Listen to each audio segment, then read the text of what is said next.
It's the eCommerce MasterPlan podcast. Here to help you solve your marketing problems and grow your e-commerce business. Cutting through the hype to bring you inspiration and advice from the e-commerce sector and beyond. Here's your host, Chloe Thomas. Hello and welcome to this episode of the eCommerce MasterPlan podcast. I'm Chloe, the creator and host of this award-winning show, and it's my aim in every episode to help you to find ways to improve your e-commerce business. In today's episode, we are catching up with one of our podcast guests from last year. One of those we had on who was giving us kind of that early read on how they were adapting to what the pandemic had led to for them. And we're catching on up about almost exactly 12 months since we last caught up to see, with all that's happened in the last 12 months, what happened to them and how it's gone. We're going to be getting into some interesting stuff around how businesses change, products change, customers change. We're also going to be talking a bit around what they're doing with some PWA sites, so those ones where you are creating something more slickly, more simply, in a format that's awesome for mobile, so it's both easier and quicker to create and also a lot faster. And we're going to be talking about expanding into other countries and lots of cool stuff. I always enjoy my catch-ups with Ian, and I hope you will too. Before we get into that though, please do check out the sponsors. This podcast is brought to you by Klaviyo, the ultimate e-commerce marketing platform for brands of all kinds and sizes. Whether you're an entrepreneur just starting out or you're part of a marketing team at a multinational brand, Klaviyo will give you everything you need to create memorable marketing moments, building customer relationships that keep shoppers coming back time and time again. Get started with a free account today. Visit klaviyo.com/masterplan. That's KLAVIYO.com/masterplan. This message comes from eCommerce MasterPlan sponsor Wix eCommerce, the industry-leading e-commerce platform with advanced online storefront features. Wix eCommerce is the complete solution for entrepreneurs, omnichannel retailers and brands to launch, run and scale their online stores successfully. Go to wix.com/ecommerce, that's wix.com/ecommerce today and join over 700,000 active stores selling worldwide with Wix eCommerce. And now to introduce today's special guest. Ian Leslie is the CMO at US homewares brands Industry West and Favor. It all started with Industry West in 2010 and then Favor launched in 2019. Across the two brands in Q4, the e-commerce sales were 70% up, driving full company 25% year-on-year growth. And for those of you who heard our last interview, you will know quite how astounding that is. And in Q1, e-commerce was up 120%. So now e-commerce alone for the two brands is over $10 million a year. Hello, Ian. Hey, how are you? Good to be here. I'm good. I'm really interested to have you back. I always love having a guest back on the show to find out what's happened. But looking back at what we talked about last time, it is crazy how much has gone on in the world in the last 12 months, let alone, based on the numbers I just read out, what you guys have been up to. So how have things been? Insane. Yeah, it's been a crazy 12 months. As you mentioned, I mean, e-commerce has exploded. We've seen incredible growth on our consumer end, and we've seen a drop on the trade side. So a little background on who we are. Industry West, we've been around for about, 10 years this year on the dime. And we sell furniture to e-commerce focused company selling furniture to the trade and to residential side, consumer side. And when I talk about the trade, I always like to explain that we are not talking about wholesale, but rather like a pizzeria, coffee shop, or anything from internal, external procurement for, a Google HQ, Airbnb HQ, Yankee Stadium, food court, that sort of thing. And obviously over the past 12 months, I mean, the trade has dropped. I mean, people aren't buying for office space, aren't buying for hospitality. But with that, we've seen an incredible uptick in consumer side, people wanting softer goods, a lot of beds, a lot of sofas, a lot of lounge chairs, and people trying to redo their space. And with that has come just incredible growth in e-com. I'm guessing the likes of Google and the Yankee Stadium weren't ordering that many beds and sofas.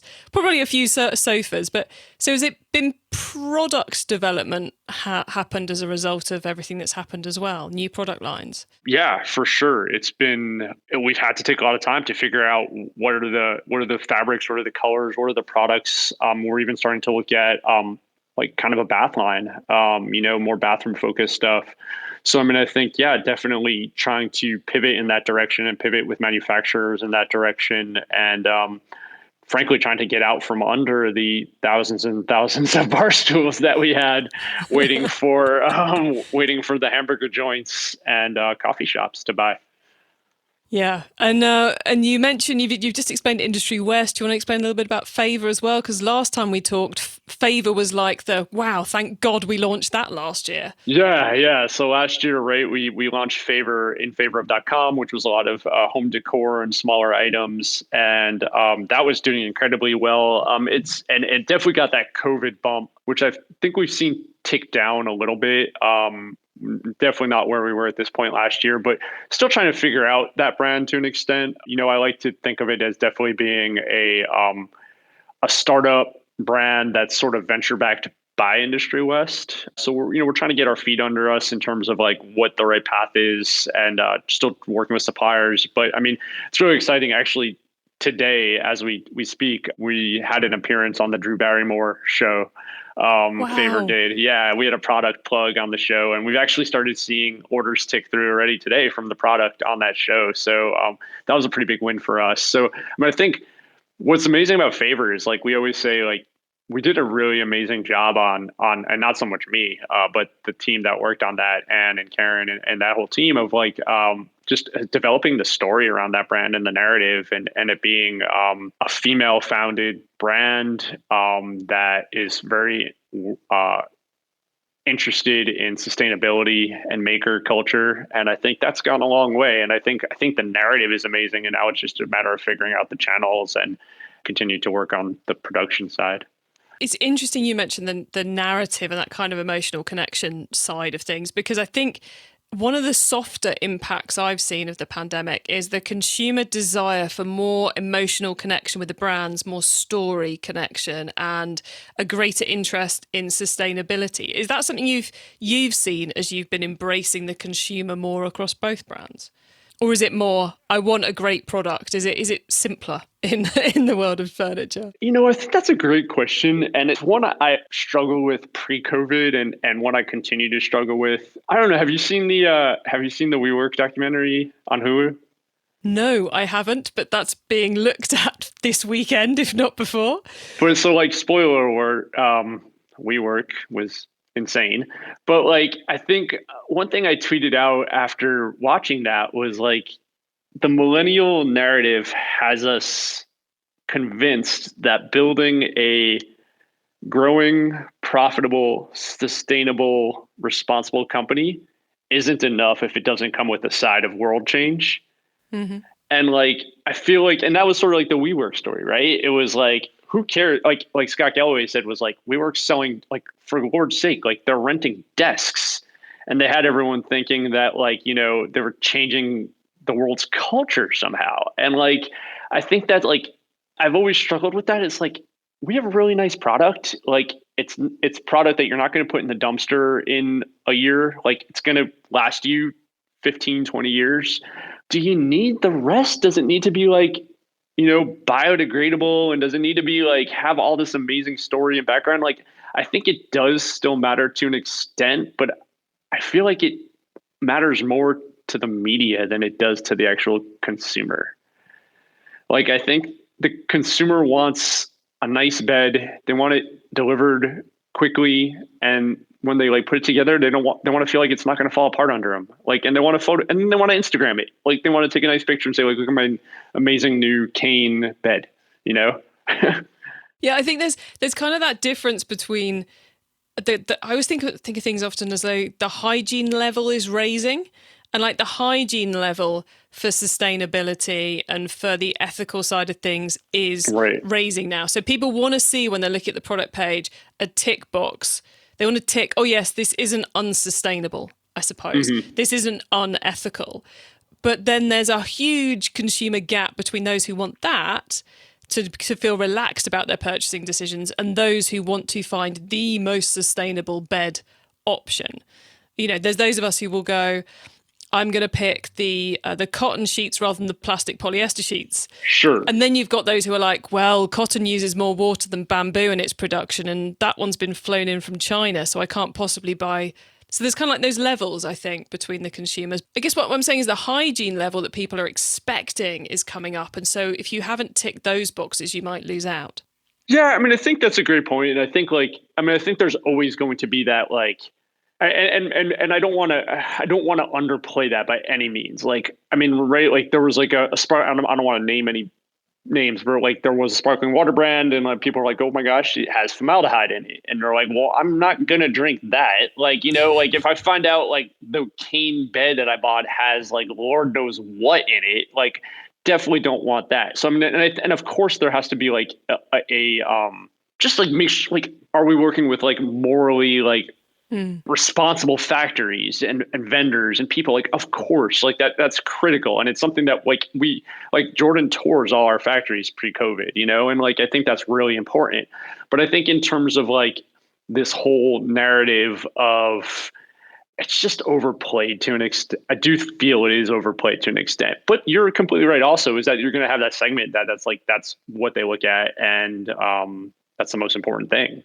So we're not going to see any Industry West Facebook ads focusing on the forest that the wood came from anytime soon. No, I don't think so. And maybe I'm coming off way too harsh on this. No, I don't think you are, because I think it's a really good sense check to my question, or to my thought, which kind of took us down this road, which is there is that difference between the table stakes level of being involved. So you've got to not be running a sweatshop. You've ideally not going to be encouraging people to throw away the product within 2 months of buying it.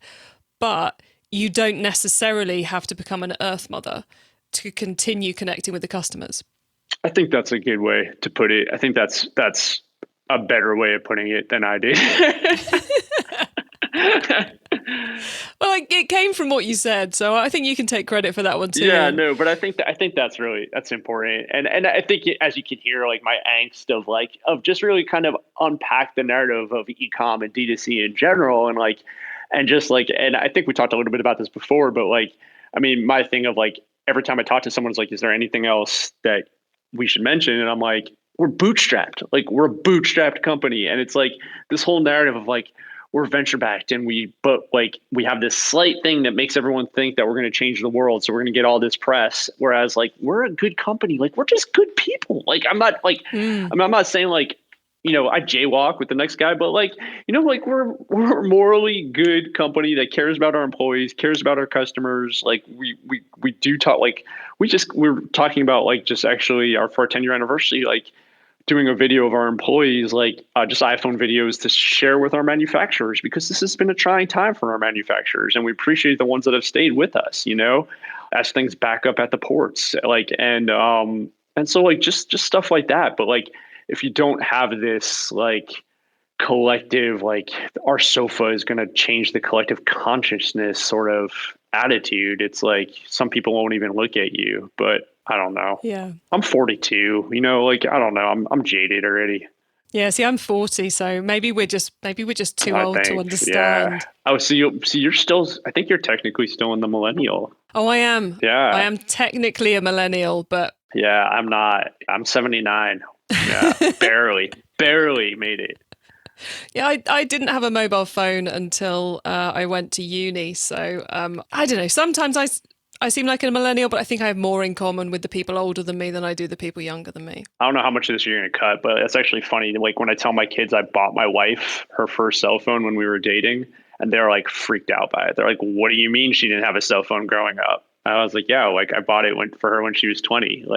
And yeah, it was funny. Yeah, and that would have been a huge gift then, but we are going off track. We digress. I'm not cutting any of this because I think it's interesting, and I think it will resonate with certainly the over 40s who are listening, if not the children. So, Ian, what we haven't yet explained is what platform you're selling on, because I know people out there will be going, "Are you on Shopify? Are you on Magento? Are you on something else?" So what are you guys selling via? Right now, I sell on Magento Enterprise or Commerce Cloud. But by the time this comes out, it'll be Adobe Enterprise. um, but yeah, Magento. We've been on Magento for as long as I've been there. Originally, Initially West was a Drupal site when it was running like 10 SKUs. And then it moved to, as I tweeted yesterday, went from Magento Community, and then they called Community Open Source. And then we moved to Enterprise, and then Enterprise got called Commerce, and we're on Commerce Cloud. And then as they announced yesterday, which is no surprise, that Magento, the brand of Magento, will be going away and it'll all be Adobe Commerce. Yeah, it's been a long time coming, hasn't it? Yeah. It was actually 2 years ago when I think I got off the plane at like coming back from Imagine when they dropped the press release that Adobe had acquired Magento, and everyone knew from that point forward, yeah, that it was in the cards. Yeah. Well, we could probably talk about that for a while, but that's probably irrelevant too. So we'll skip off that one. But and the team, we should probably cover off the team quickly because you are bootstrapped, so you're doing this pretty lean, aren't you? We are, yeah. We have an e-com director. We have photo and graphic design in-house, a couple of content people in-house, just in terms of uploading product. But then after that, we're really all outsourced in terms of our SI team, our digital media buying team. But yeah, we're very lean for, I'd say, for the size of our company, we're particularly lean. Quick question, what does SI stand for? Systems integrators, I'm sorry. No, that's okay. And has that team grown much in the last 12 months? Because obviously the sales and the focus on e-commerce has shifted a lot. Yeah. Has that made changes to who you've got working on it? Since we spoke, we added an e-commerce director. So as CMO, I was actually the de facto e-com director. And that was my background too, was in digital lead gen, demand gen. So that was kind of easy for me, but definitely grew out of that position and needed someone who could lead that team, but then also was able to front end code some. So we did add that position, and he's been an amazing addition. We've added a little bit in terms of managing like the product itself and managing like flags in terms of like back order, pre-order sort of stuff.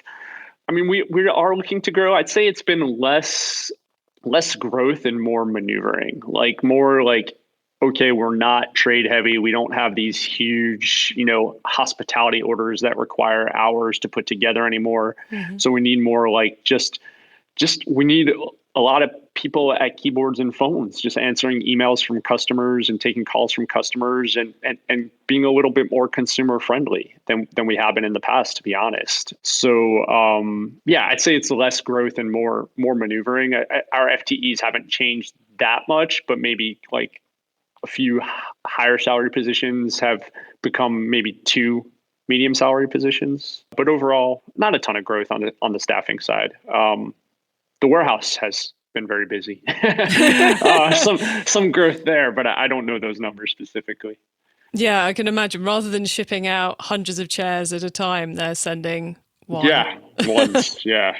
Yeah, so I do think the warehouse teams are like the unsung heroes of all that's gone on in the last 12 months. For sure. Bless and we them. have a 99%, generally 99% shipment efficacy or accuracy rate, which is amazing. So I mean, I think that definitely needs to be appreciated. Definitely. Hear to all the warehouse people who are tuning in. Right. Let's change tack a little bit. Question about the last 12 months, Ian. Last question about the last 12 months. Is there one thing looking back you wish you'd done sooner, I suppose, rather than differently? I mean, one thing that I wish we still haven't done, and I wish we have done, was buy now, pay later on the site. We had worked with a firm a couple of years ago. It didn't go great for whatever reason, and we bailed. And now we're back on the path of getting a buy now, pay later option on the site. We actually just launched Afterpay on Favor. So I mean, I think I regret that. I think that would have, what did we say? Q1 was 125, 30, 40% growth. I mean, I think it could have been higher. So yeah, definitely regret that. It's amazing looking at some of the stats I've seen of the consumer adoption and the brands that buy now, pay later are looking for, is that it's not necessarily the people you would assume the consumers you would assume using buy now, pay later. Yes, the fast fashion, it's going great. Sure. But also a lot of older demographics are really loving a buy now, pay later option. I mean, I love it I got my Apple card and or I guess that's a little bit different because there's, it's more credit card and cashbacky and whatever, but still like, yeah, why not? Like I have 0% interest I bought my wife a new MacBook Air and it's 0% interest over, 12 months. Like, yeah. Why not? Why not? Like, Why not? I agree. Yeah. I think you're right. I think it has changed. I mean, I haven't seen as much of a narrative of lately as of it being Satan's spawn as we've seen about 2 years ago where it was like this was akin to payday lending. I think you're right. Yeah, I think consumers sometimes deserve a little bit more credit than we give them when it comes to finance. But that's another whole other podcast and not one for an e-commerce show. So let's look forward, because you're doing some quite clever, some quite big stuff in the coming months, aren't you? Especially around the Canada launch. Yeah, so really excited about this. So in February, we launched a warehouse sale, which you can Google and see a lot of media about that I've already talked about. But I think one of the cooler parts of it was the site was on Scandy PWA. It was our first kind of gambit into running PWA. So if you're counting, that is now our third, actually technically our fourth, because IndustryWest.com does have like a trade site technically. So it's actually the warehouse sale was our fourth site running off of Magento. And now we are going to clone that warehouse site and run Scandy PWA for a Canada subdomain. So that will now be our fifth website that we're running off of Magento, the same Magento backend, which, I mean, we could talk about it if you want, but everyone asks like why I made the decision of Magento over Shopify all those years ago. And I wish I could say I had this hindsight, but I mean, I do think this is a big piece of it, our ability to run all these sites off of the same instance. But yeah, I think for Canada, like I'm super excited. We're working with Shipper HQ to get all the duties and shipping rates worked out for Canada. And I think us getting into Canada more, we have shipped to Canada, we always have, but we haven't been as deliberate about marketing up there and about having a site that will serve Canada as we will be. So we are looking to have that live for Canada Day, early July. So that'll be good. And I want to ask a couple of questions around this, because first off, just for those of you listening, the warehouse sales stuff, I will find out from Ian after we finish recording what the best link to give you for what that all was about, and we'll add it to the show notes so you can go and dive into that. Cool. For those of you who are just totally distracted by where do I find this, I will give you a link. But what I wanted to do was come back to the PWAs, because you must have been super impressed with that PWA platform to decide that you were going to launch in Canada with that kind of mobile first approach rather than going full site build, if that makes sense. Yeah. So, wow, this is a big matzo ball to unpack. I think I got a little caught up in PWA and headless, 18 months ago, and I think just the speed like associated with it. And I was like, yes, I want faster. I want snappier. Like, let's do it. So we did the Scandy PWA as like a pilot for the warehouse sale as a pilot to see how we could kind of iterate it for the www site. To be honest, like I love how the warehouse sale site performed and how the revenue was great. We did a great job with it. It took way longer than we expected. And I think a lot of it is just like, unfortunately, I tend to be probably too out front on things. Like I think we were actually like one of the first 5 websites that were ever on Commerce Cloud with Magento. And I think we're one of the earlier websites to do Scandy PWA. So, and I think our implementation is probably one of the best ones that I've seen. So a lot of our headaches were with something called MSI, which was multi-site inventory or multi-source inventory. That there were just a lot of unforeseens, and it just kind of delayed us. But once we got it up, it was great, and I think it was just so snappy and so amazing that we're really happy with it. And then I think where I see the value now is just in our ability it's easier to clone. and easier to just kind of spin up now new sites than it would be to spin up everything that we have going for Industry West and like for the www site. And then I think it comes like, there comes a point where it's like, I think something in the industry people aren't willing to consider is like, what is a viable MVP, right? Mm-hmm. And that's a redundant, I guess, viable MVP is redundant, but like when I clone the Scandi.PWA for Canada, like, is it going to have all the bells and whistles that www has? Is it going to have like all of the automated marketing like, is it going to have all the stuff, that we have for United States? Like, no.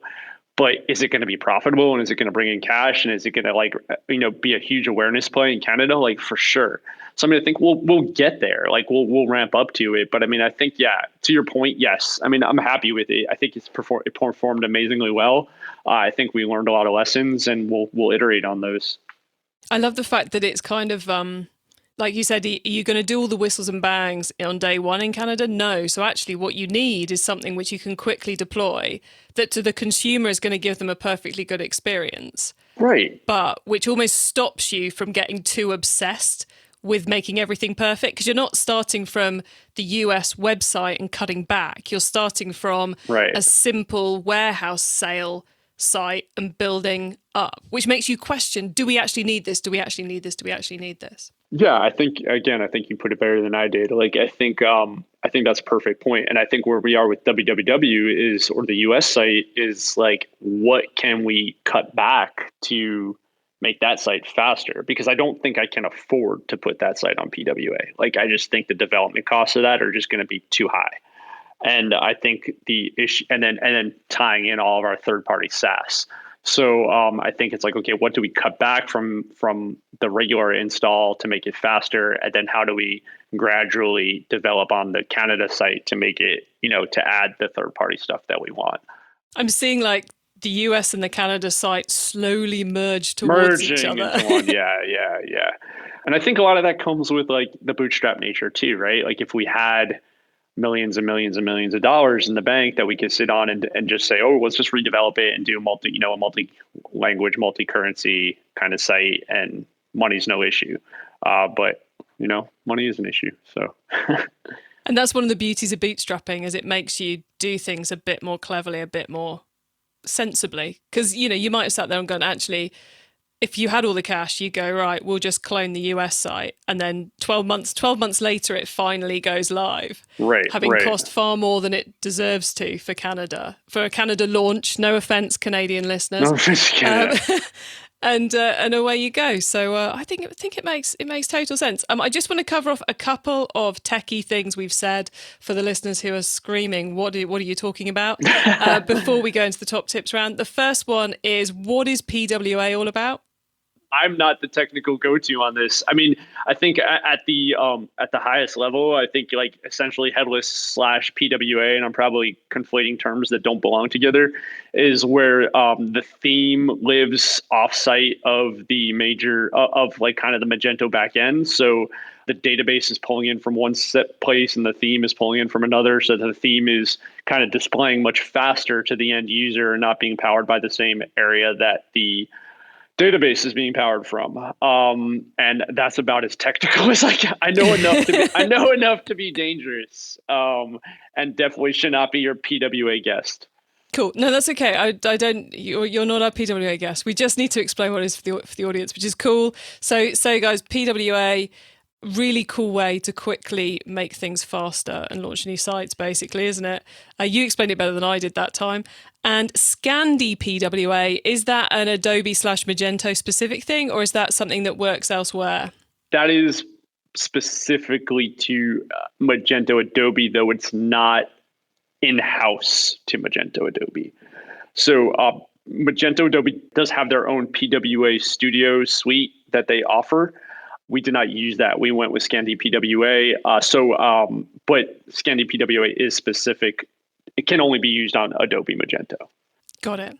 I think hopefully we've made more sense to the audience. We may have made less sense and got overly techie there, but I'm sure some of you have appreciated it. Yeah. So I think on that note, it's time we got lighthearted again, listened to the sponsors, and then did the top tips. E-commerce Masterplan is supported by some of the greatest companies in the e-commerce sector. Here's a reminder of who they are. Success in 2021 means building stronger relationships with your customers. Last year saw a lot of consumers switching to buy online, leading to surges in new customer acquisition. So how are you planning on turning your new first-time buyers into profitable repeat customers? Well, that's what Klaviyo is for. Klaviyo helps businesses create memorable marketing moments through email, SMS, and personalized website experiences. And that is what creates repeat purchases. That's why Klaviyo, the ultimate e-commerce marketing platform, is used by over 50,000 e-commerce brands around the world. Get started with your free account today. Visit klaviyo.com/masterplan. That's klaviyo.com/masterplan. This message comes from e-commerce Masterplan sponsor Wix eCommerce, the industry-leading e-commerce platform with advanced online storefront features. Wix eCommerce is the complete solution for entrepreneurs, omnichannel retailers and brands to launch, run and scale their online stores successfully. Go to wix.com/e-commerce, that's wix.com/e-commerce today and join over 700,000 active stores selling worldwide with Wix eCommerce. It's time for the top tips round. Okay, I love this section because it gives me and our listeners some really quick ideas for taking our businesses to the next level. So Ian, are you ready for the top tips? Always. Excellent. Okay, the book top tip. If everyone listening to this podcast agreed to take Friday off and read a book to make their business better, which book would you recommend? I have been reading How the Post Office Created America, A History of History. So, I think it's specific to e-commerce, no. But, I think it's critical, particularly as we saw late in 2020, how critical USPS is to the country, to our moving product. I, for one, prior to 2020, was actually not a huge fan of USPS, and I was always wondering why we were supplementing or subsidizing this failing system, and really couldn't think of anything other than Lance Armstrong when it came to USPS. But I think it's an important book to read if you're in the D2C e-commerce space, and really how critical it is, especially for, we ship so much LTL, and we ship freight because we're shipping beds and chairs and sofas. But I think, if you're shipping watches and t-shirts and hats and whatever, I think it's critical that you really understand the history of how your product's getting there. Nice. I like it. A bit of a sideways look at something that's essential to all of us. Yeah. Okay, the traffic top tip. Which marketing method do you either prize above all others or think doesn't get the press it deserves? So one thing I've been talking about a lot lately is white label market or advertising through some of our publishers that we work with. So for instance, we've been working with Condé Nast on having a shared pixel with them. We provide them the creative. They are going out across their network to show our creative, but under their name, essentially, right? On Facebook, Instagram, et cetera. But because they have a pixel on our site, it is, optimizing for whatever we choose to optimize for. In our case, conversions. And it's gone incredibly well. It's been something where it's usually with publishers and publisher properties. It's like, okay, we'll try a flight for a quarter. And I'm like, I don't know, did we get awareness? Did we get this? We didn't really see the clicks. This has been something where it's like really we can continue to scale up, I think, or it's been an ongoing kind of spend with them. And probably one, I don't know why I keep giving it as a tip because I don't want others to take advantage of it, but yeah, no, it's gone well. So white labeling with doing white label ads with different publishers has been really good. And is that advertising on their network with their pixel on your site, or is that them advertising elsewhere? So they're sharing a Facebook pixel with us, and then it's mostly just across their Instagram, Facebook, other social media kind of channels. And it's under their mast, but with our creative we're providing and transparency because we're able to share the pixel.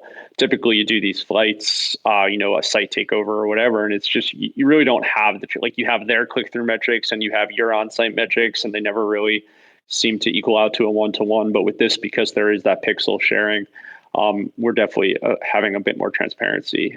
And then we're also segmenting that traffic and via Nosto, and so are able to personalize the experience a bit more, knowing that they're coming in specifically through an Architectural Digest or an El Decor or a Veranda or whatever it may be. Very nice. Okay, the tool top tip, maybe a collaboration tool, a social media plugin, a phone app, or just a way of working. Is there a cool little tool you use that makes you and your team more efficient from day to day? I don't have one that's more efficient. I mean, I think, well, this is probably efficiency, but I mean, I'm really excited about us getting online with Refersion as our affiliate platform. We had kind of dealt with a more legacy affiliate platform in the past, and it was what you would expect from a legacy platform. I think Refersion has done a really good job of making the process a lot easier for both the vendor or the merchant, myself, and then the publisher. And we're basically live. We're just kind of moving over some and dotting our I's and crossing our T's. But just what I've seen from the behind the scenes there, and being able to provide creative and promo codes and just the whole process in general, Refersion has been really cool. So I'm really excited to see what that generates for us. Interesting. And the last one, the growth top tip. If you met someone today who's focused on growing their e-commerce business from 100 orders per month to 1,000, what would be your number one tip for them? I think last time I just said, like, check everything, right? Like, just optimize and do the basics well. Yeah, I don't know that that's really changed. That's okay. It doesn't have to change. Yeah. I mean, I think doing the basics well, I think also, I mean, I've gone also, I have a few tangents I go on Twitter. And I think one of them has been like the sales culture and people shying away from the sales culture. And I don't think there's anything wrong with running sales, especially now with how e-commerce heavy everything is. I mean, I think we're in the biz, and like, I don't know. I think it goes to like this, again, this whole narrative of like, we're too good to run sales. But I mean, I don't think there's anything wrong with being an e-commerce company that, does the 10% off modal and does a sale every, couple of weeks and all that. I mean, I think that's a good way to generate traffic.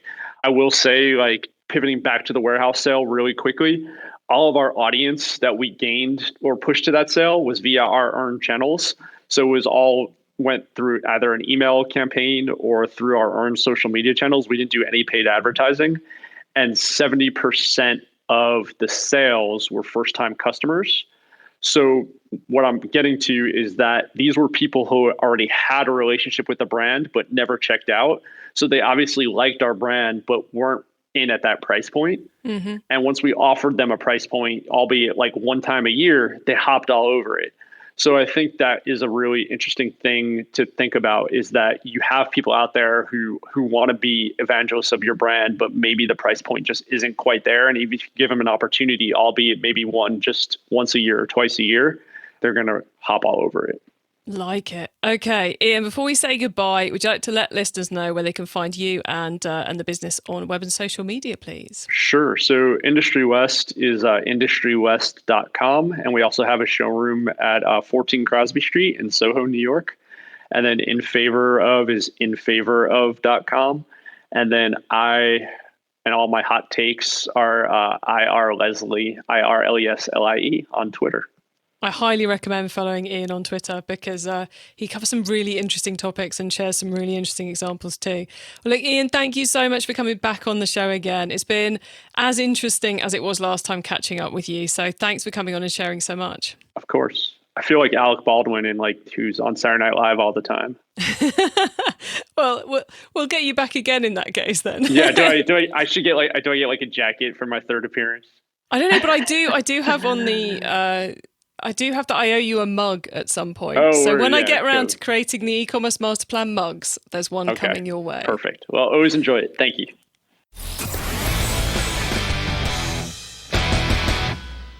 Oh, so nice to catch up with Ian again. As you can tell, we went slightly off-piste at times there, but I think you hopefully got lots of insight and ideas. It's always inspiring to hear him talk and the way he thinks about the business and how they're improving it. We have just agreed on the best link to give you all about their warehouse sale. So you'll find that in the show notes, along with bits and pieces about everything we've been talking about today, including those top tips at eCommercemasterplan.com/podcast. There you can also add yourself to our email list so you don't miss out on any of the other things I share to help you improve your business. Now, there's a couple of things which Ian mentioned in his top tips that we've covered in quite a lot of detail over on our sister podcast, Keep Optimizing. So just want to let you know about those episodes. The first one, he was talking about white labeling the ad spend with Condé Nast. Using the same functionality, you can do something called dark posting with your influencers. It takes too long to explain it right here, right now. But if you want to know more about that kind of clever partnership stuff with Facebook ads, then have a listen to my interview with John Hagan over on Keep Optimizing. It's episode number 34. And then he was raving about their new affiliate marketing tool. If you're going affiliates, what's affiliates? I need to know more about affiliates. Or you want to improve your affiliate marketing, then you really should check out the whole series we did on affiliates, which is episodes 41 to 44. And that went live just a couple of months ago. Had some amazing guests giving us some really good insight on how to get started with affiliates and on how to improve your existing campaigns. Oh, well, look, thank you so much for tuning into this episode of the eCommerce Masterplan podcast. I bring you a new interview every week because I want to inspire and help as many business owners as possible to succeed and thrive with their businesses. So please, please, please do tell the other e-commerce business owners you know, because I would love to help them as well. I hope you have a great week and please do keep optimizing. Thank you for listening to the eCommerce Masterplan podcast. Find out more at eCommerceMasterplan.com/podcast.